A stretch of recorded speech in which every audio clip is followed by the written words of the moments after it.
आप देख रहे हैं Praveen TV news. Madhya Pradesh high court ने जबलपुर के नगर निगम सीमा के बाहर सिटी मेट्रो बसों के संचालन पर रोक लगा दी है। बसों के संचालन का दायरा 25 किलोमीटर तक बढ़ाने के खिलाफ राज्य सरकार के आदेश का राजपत्र में प्रकाशन न होने पर यह निर्णय लिया गया है। दिए गए हाईकोर्ट ने अपने महत्वपूर्ण आदेश में कहा कि अमृत योजना के तहत संचालित सिटी मेट्रो बस का संचालन नगर निगम सीमा के बाहर न किया जाए। न्यायमूर्ति विवेक अग्रवाल की एकल पीठ ने राज्य शासन के उस आदेश को निरस्त कर दिया जिसके तहत नगर निगम सीमा के बाहर 25 किलोमीटर के दायरे में सिटी बस संचालन की अनुमति दी गई थी। हाईकोर्ट ने अपने आदेश में कहा कि जिस योजना के तहत यह आदेश जारी किया गया था उसका राजपत्र में प्रकाशन नहीं हुआ है, जबकि मोटर व्हीकल एक्ट की धारा 99 में प्रावधान के अनुसार योजना का राजपत्र में प्रकाशन आवश्यक है। मध्य प्रदेश शासन द्वारा दिनांक 31/5/2022 को एक आदेश जारी किया गया था जिसके तहत उन्होंने सिटी बस को जो नगर निगम के अधीन चलती हैं उन्हें नगर निगम सीमा के 25 किलोमीटर अधिक मार्ग पर चलने की अनुमति दी गई थी, जिसके विरुद्ध अजय गुप्ता एवं विभिन्न बस संचालकों द्वारा जिनकी पूर्व से उस मार्ग पर बसें चल रही थी उनके द्वारा उस आदेश को मध्य प्रदेश शासन के आदेश को चुनौती दी गई और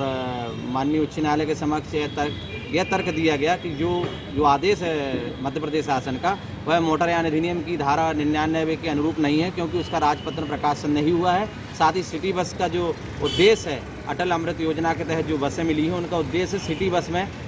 परिवहन की सुविधा देना, ना कि शहरी क्षेत्र के बाहर देना।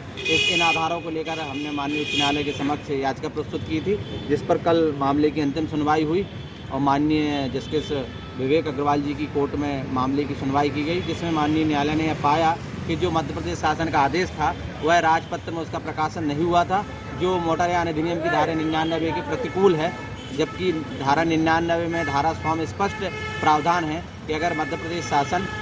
यह चाहता है कि राज्य परिवहन अनुक्रम को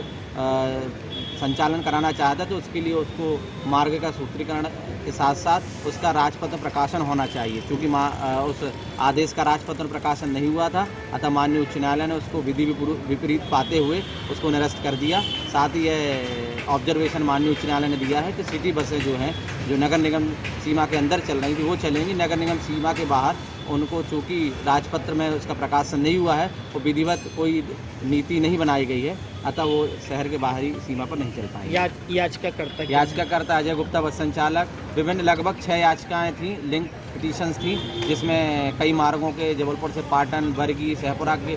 पर जिन मार्गों पर प्राइवेट बस ऑपरेटर की बसें चल रही थी उन सभी ने इसको चैलेंज किया था, यह कहते हुए कि जन सुविधा में पूर्व से ही उन मार्गों पर प्राइवेट बस ऑपरेटर बस चला रहे हैं, क्योंकि ये जो शहरी सीमा की बसें ये बाहर चलेंगी तो उन्हें अत्यधिक नुकसान हो रहा था, इसलिए उन्हें इसको चुनौती दी गई थी। और माननीय उच्च न्यायालय ने यह पाते हुए कि चूँकि उसका राजपत्र प्रकाशन नहीं है और वह आदेश पूर्णतः विधि के प्रावधानों के प्रतिकूल है, उसको निरस्त कर दिया। आपका नाम?